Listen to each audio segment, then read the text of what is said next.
महाराष्ट्र लोक news channel. Bhokardan तालुक्यातील शेलूद ग्रामपंचायत अंतर्गत गावठाण जागा नावाने करून देण्यासाठी ग्रामपंचायतीने घेतले ग्रामस्थांकडून 13,000 रुपये, नागरिकाचा आरोप। महाराष्ट्र लोक न्यूज चॅनलसाठी भोकरदन तालुका प्रतिनिधी बाळासाहेब देशमुख। जालना जिल्ह्यातील भोकरदन तालुक्यातील शेलूद येथे आज दिनांक 3/10/2025 वार शुक्रवार सकाळी 11 ते 12 दरम्यान शेलूद ग्रामपंचायतवर नागरिकांनी जाऊन सरपंच व ग्रामसेवक यांनी विचारले असता की आम्ही शेलूद गावात या ठिकाणी गायरान जमिनीच्या जागेवर 4 ते 5 पिढ्यांपासून आम्ही येथे राहत आहोत। तसेच ग्रामपंचायतीने आमच्या जागा कायम करून देण्यासाठी व नमुना नंबर 8 देण्यासाठी 138 नागरिकांकडून प्रत्येकी 13,000 रुपये घेतल्याचे नागरिकांनी सांगितले आहे। तसेच एकूण गायरान धारक 492 असून यात शेलूद गावातील 138 नागरिकांकडून शेलूद ग्रामपंचायतने प्रत्येकी ग्रामस्थांकडून 13,000 रुपये घेतल्याचे सुद्धा नागरिकांनी सांगितले आहे। तसेच नमुना नंबर 8 व जागा कायम करून आजपर्यंत दिल्या नाहीत व परत शेलूद ग्रामपंचायत पैशाची मागणी करीत आहेत असे नागरिकांकडून सांगितले जात आहे। तसेच अनेक नागरिकांनी सांगितले की शेलूद ग्रामपंचायतने आमच्याकडून प्रत्येकी ग्रामस्थांकडून 13,000 रुपये घेतले आहेत, हे पैसे तात्काळ घेणे थांबवावे व आमचे पैसे परत द्यावे अशी मागणी सुद्धा केली आहे। तसेच या वस्तीमध्ये शेतकरी व शेतमजूर वर्ग राहतो। शेतकऱ्यांच्या यावर्षी पूर पाण्याने मोठे नुकसान झालेले आहे आणि त्यातच मजूर अडचणीत आहेत आणि पुढे सणासुदीचे दिवस आहेत। अशा परिस्थितीत आपण एक फतवा काढून नागरिकांची फसवणूक करत आहोत। आपण घेतलेले पैसे नागरिकांना परत करावे व विनामूल्य जागा शासकीय नियमाप्रमाणे कायम करून प्रत्येकाला जागेचा नमुना नंबर 8 द्यावा अशी मागणी गावातील नागरिक तथा शेलूद येथील तक्रारदार गजानन बारोटे, विठ्ठल बारोटे, फिरोज तडवी, सुनील निकाळजे व महिला लीलाबाई बारोटे व इतर शेकडो नागरिकांनी ग्रामपंचायत प्रशासनाकडे मागणी केली आहे। तसेच येत्या 8 दिवसाच्या आत आमचे पैसे परत न केल्यास आम्ही लोकशाही पद्धतीने ग्रामपंचायतीला कुलूप लावून बेमुदत उपोषणास बसून असा इशारा शेलूद येथील शेकडो नागरिकांनी इशारा दिला आहे। अधिक माहिती अशी की ज्या ठिकाणी शेलूद ग्रामपंचायत काम करते त्याच ठिकाणी इमारतीवर कुठल्याही प्रकारचे ग्रामपंचायत कार्यालय असे नाव लिहिलेले नाहीत। यावरून स्पष्ट होते की ग्रामपंचायतचा किती ढिसाळ कारभार आहे असा आरोपही देखील यावेळी नागरिकांनी केला आहे। तसेच या ग्रामपंचायतमध्ये खूप मोठा भ्रष्टाचार झालेला आहे। या प्रकरणाची सुद्धा चौकशी करावी अशी मागणी देखील येथील तक्रारदार व नागरिकांनी माहिती दिलेली आहे। काय नाव आपलं? शब्बीर सरदार तडवी। काय घटना घडली तुमच्या ग्रामपंचायतची? आपण पैसे भरले त्यांना आपल्याला दिलंच नाही, 30 रुपये पाव दिले फक्त आपल्याला। किती पैसे भरले? 6,000 रुपये। कोणाला भरले तुम्ही? ग्रामपंचायत सरपंचाला। ग्रामपंचायत? हा, ग्रामपंचायत मध्ये। मग कितीची पावती दिली तुम्हाला? 30 रुपयाचे फक्त। मग बाकीचे पैसे तुमचे कुठे आहे? गडात केलं त्यांना। काय करणार? पुढची भूमिका कोणाकडे तक्रार करणार तुम्ही? आपलं तहसीलदारकडं, कलेक्टर ऑफिसकडं। पैसे वापस आपले। नाव आपलं? शब्बीर सरदार तडवी। किती पैसे दिले तुम्ही ग्रामपंचायतला? 6,000 रुपये दिले मी त्यांना। कशाचे? घरकुल पट्ट्यावरच नसते नंबरचे। त्यांनी पावती दिली का? पावती दिली पण त्याचा 35 रुपये 6,000 रुपये फक्त आपल्याला। तर बाकीचे पैसे? मग पैसे गायब झाले ते पैसे। मग यावर काय सांगणार तुम्ही प्रशासनाला? कारवाई करू शकतो आपण त्याच्यावर। तुमचे पैसे हडप केले म्हणून? हडप केले आपले पैसे। कोणाकडे मागणी करणार आहे तुम्ही? ग्रामपंचायतला सरपंच ग्रामसेवक यांनी तुमचे पैसे गराब केले आपले। तर प्रशासनाला मागणी करणार आहे तुम्ही? मागणी करणार आपल्याला। हे आपला? मी विठ्ठल माणिकराव बारोटे, ग्रामपंचायत सदस्य शेलूद। काय विषय तुमचा ग्रामपंचायतचा? ग्रामपंचायतीने कोणताही सदस्याला कोणाही विषय विश्वासात न घेता एक भोंगळा कारभार चालू केलेला आहे। कशा संदर्भात? 13,000 रुपये घेण्याच्या। कोणाकोण? पब्लिककून, गोरगरिबाकून। आणि जो गोरगरीब आहे तो खायला नाही त्याच्याकडून 13,000 रुपये घेतले सर यांनी। असा भोंगळा कारभार आहे। याला कलेक्टरचा आदेश नाही की पैसे तुम्ही एवढे वसूल करा। शेलूद गावामध्ये गायरान प्रत्येक गावात आहे। पिंपळगाव काही सावंगावकडे प्रत्येक गावात हे गायरान आहे। कोणालाही असे आदेश नाही की एवढे पैसे वसूल करा म्हणून। आणि यांनी भरपूर लुटारूचा कारभार चालू केला साहेब यांनी शेलूद गावामध्ये। आताच तुम्ही सांगितलं की मी ग्रामपंचायत सदस्य आहे, तुम्हाला विश्वासात घेतला का तुमच्या नाही बॉडीला? नाही नाही, कोणताही ग्रामसभा आणि मानसिक सभा यांनी घेतलेली नाही। 12 महिने झाले सर। मी त्याला दर महिन्याला फोन करतो, साहेब सभा कधी घेतो, आज घेतो, उद्या घेतो, कोणी हजर नाही। यापुढे काय भूमिका करणार तुम्ही मग? त्यांनी आता या संदर्भात तुमचा विषय यांच्यावर कायदेशीर कारवाई झाली पाहिजे सर। तुमची भूमिका काय राहणार आहे या संदर्भात? तुम्ही ग्रामपंचायत सदस्य आहात ना? मी जर नाही केली आणि काय तुम्ही उपोषणाला बसविले, एक दिवस आमरण उपोषणाला बसविल सर यांच्या विरोधात। हा. आणि आम्हाला गोरगरीब जनतेला लुटण्याचा धंदा बंद करून गोरगरीब जनतेला न्याय मिळाला पाहिजे, हीच आमची नम्र विनंती. तुमचा काय नाव आहे तुमचं आणि काय विषय तुमच्या या शेलूद ग्रामपंचायतचा गायरान संदर्भात?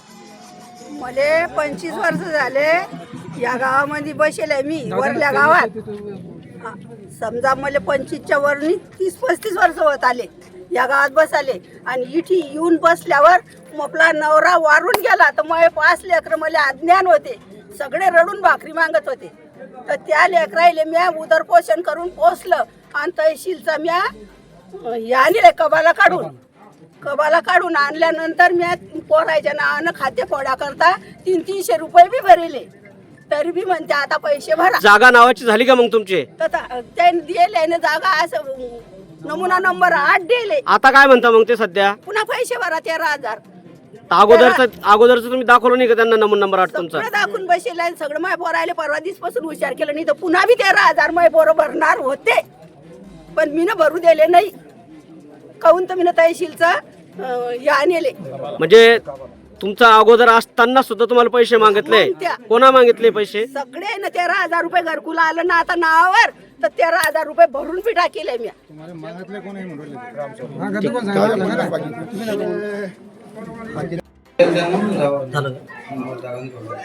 गावठाण जागा नावा करून देण्यासंदर्भात पैसे घेतल्याचा आरोप आहे आपल्यावर, आपण काय सांगणार? हा आरोप साफ चुकीचा आहे.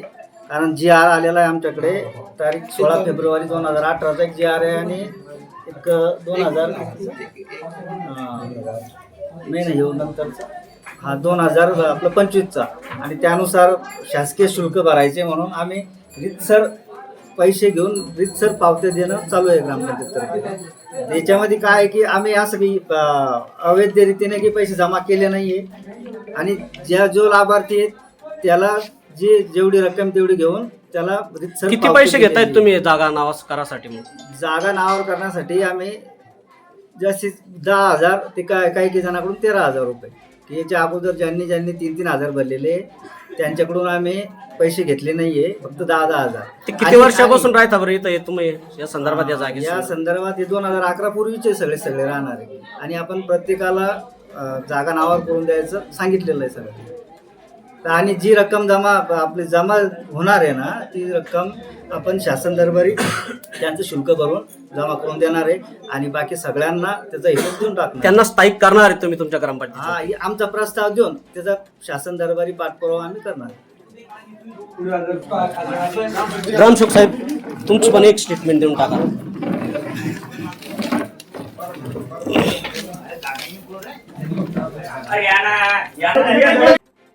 मी सागर पंडित दाभाडे, ग्रामपंचायत अधिकारी, ग्रामपंचायत शेलूद. ह्या ग्रामस्थांचा तुमच्यावर एक आरोप आहे ग्रामपंचायत संदर्भात, की बा 13,000 रुपये घेऊन तुम्ही आजपर्यंत त्यांच्या जागा नावाच्या केल्या नाही. यावर काय सांगणार आपण? आता आम्हाला जे अतिक्रमण 2000 पूर्वीचे जे निवासी आपलं अतिक्रमणधारक आहे त्यांच्या नावावर जागा नियमानुकूल करण्यासाठी प्रस्ताव शासनाकडे पाठवायचा आहे. त्याच्यामध्ये ग्राम विकास विभाग तारीख 16 फेब्रुवारी 2008चा जी आर आहे. त्या जी आरमध्ये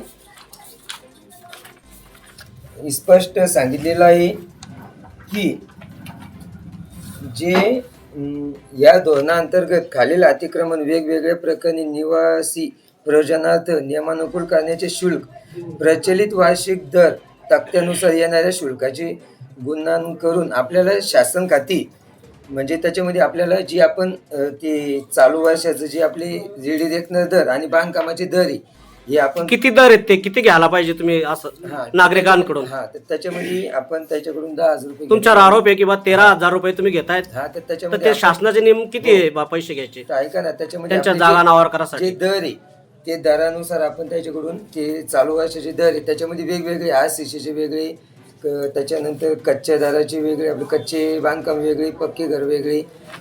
त्याच्यानुसार आपण त्याच्याकडून 10,000 रुपये फी घेतली.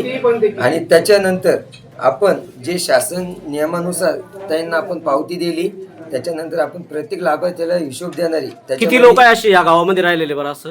आता इथं अतिक्रमण नियमानुकूल करण्याबाबत आमच्या नमुना 492ची यादी आहे. त्यापैकी आता ज्याची प्रस्ताव आली ती आम्ही शासनाकडे पाठवणारी आणि त्याच्यामध्ये त्या ज्यामध्ये स्पष्ट उल्लेख केलेला आहे की 10% रक्कम जी आहे ती आपल्याला गृहनिर्माण खात्यामध्ये भरायची आहे. त्याच्यानंतर जी उर्वरित रक्कम आहे ती शासन खाती जमा करायची. त्यामुळे ज्यांनी कोणी जी पावती फाळली त्याला आपण ती हिशोब देणार आहे. त्याच्यामध्ये गृहनिर्माण खात्यामध्ये 10% रक्कम किती टाकली आणि शासनाला किती पाठवली आणि हे प्रक्रिया झाल्याशिवाय अतिक्रमण नियमानुकूल ही प्रक्रिया पूर्ण झालेली होणार नाही. त्याच्यामुळे आपण जे पैसे घेतले आणि असा विषय नाही, आपण त्याला अधिकृत पावती दिलेली आहे. त्याच्यामुळं आम्ही ज्यानं पावती वगैरे दिलेली आहे म्हणजे घेतलेली आहे आम्ही त्याला सगळं हिशोब देणार आहे. तर त्यांच्या नावाने ह्या जागा करणार का ज्यांचे हो, आम्ही नियमन प्रस्ताव झालं देऊन अतिक्रमण नियमानुकूल होणार.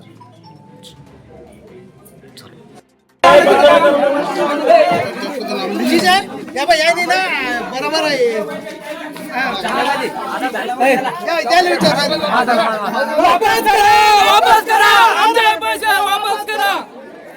वापस करा ग्रामपंचायत हाय हाय.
व्हिडिओ मध्ये कागद बी घेऊन गेला घेऊ ना, थोडं थांबा ना, पहिले हे घेऊ ना. सगळं तुमचं पिक्चर झालं सगळं करू आपण. सगळा घेतलं सगळं घेतलंय पहिले तुमचं काय नियोजन आहे करून घ्या. बता है उनके पास है नियोजन है वो